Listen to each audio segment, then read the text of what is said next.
Payt keladi, hammamiz kompyuter yig'dirgani qaysidir do'konga yoki qaysidir ustaga murojaat qilamiz. Lekin guvoh bo'lamiz, bir xil sborkalar juda ham sifatsiz yoki sifatsiz narsalardan yig'ilyapti. Bir xil payt esa unisi ham, bunisi ham. Va do'stlar, agar siz ham shunaqa qo'l tegdi, bu tegdi, kompyuterga yig'ib qo'ymasligi uchun va prosta pulga yeb qo'ymaslikni xohlasangiz, shu videoni oxirigacha ko'ring. Birinchi sizlarga beradigan maslahatim bu kompyuter yig'dirayotganingizda kompyuter komponentlari bir-biriga qanchalik mos va qanchalik sifatligini aniqlab oling. Chunki bir xil do'konlar yaxshi ko'rishadi, qo'shnidan sizga arzonroq berish uchun bir-biriga prosta tushadigan sifati juda ham past va do'stlar, eng arzonchi narsani qo'yib berishga va do'stlar, siz ham arzonchi narxga uchasiz va do'stlar, oxir-oqibatda musor kompyuter yig'ib qo'yasiz. O'shaning uchun kompyuter yig'dirayotganingizda faqat narxiga emas, o'sha pulga sizga nima qo'yib berayotganlik modeligacha qarab bilib oling. Chunki do'stlar, sizga chiroyli qilib yozib berishligi mumkin. Voy, mana bunaqa protsessor, voy, mana bunaqa video karta, mana buncha operativka ekan deb. Lekin do'stlar, eng dishmaski, eng tufta plata, non-name blok pitaniya va chalajon yetib kelgan qanaqadir SSD sizga qo'yib berishligi mumkin. Shuning uchun do'stlar, polniy spekini qarab chiqinglar.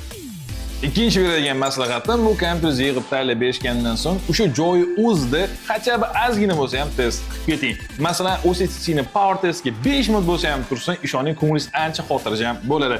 Chunki do'stlar, u yoqda sizga ko'rsatishligi mumkin. Mana Windows programma qo'ydik, Windowsda kirib ishlayapti, hamma narsa ko'rsatyapti.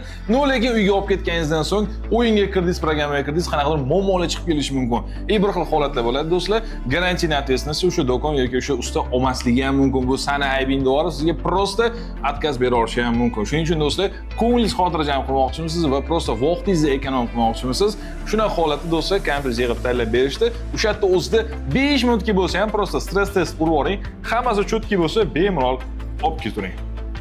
Uchinchi beradigan maslahatim bu kompyuter yig'dirayotgan joyingizdan aniqlashtira oling. Kompyuter sizga nastroyka ham qilib berishadimi yoki yo'qmi? Chunki do'stlar, bu juda ham muhim. Agar siz o'rta byudjetli va undan yuqori bo'lgan kompyuter yig'dirayotgan bo'lsangiz, ayniqsa AMD'ning oxirgi pokoleniya Ryzen'larda va Intel Ultra 5, Ultra 7, Ultra 9 yoki i7, i9 da bu обязаловка hisoblanadi. Chunki do'stlar, qaranglar, agarda kompyuterni prosta stok holatida qoldirsangiz, sizda birinchidan operativ xotirangiz maksimal holatda ishlamaydi.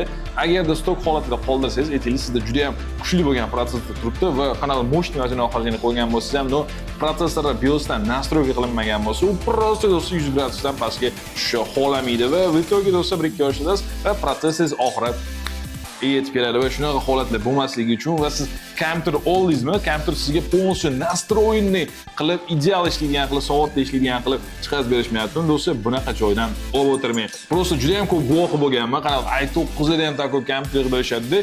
Lekin do'stlar, bir tilli nastroykasi ham, prosta yig'ishga, Windows driver qo'yishga, beraverishga.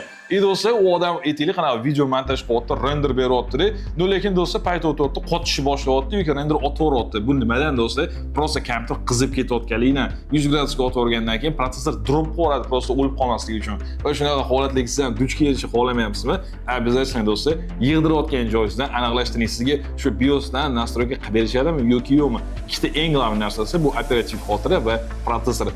AMD Ryzen'da yig'dirayotgan bo'lsangiz ham BIOSdan kirib PBO'larni ham to'g'rilab berish kerak. Bu обязаловка даже AMD'larga. Chunki do'stlar, agar bunaqa qilmasa, даже juda ham katta vajni oxirida qo'yishingiz ham, hatto Ryzen 5 ham sizga 90-95 da ishlashi mumkin. Shuning uchun do'stlar, nastroyka обязательно qildiringlar.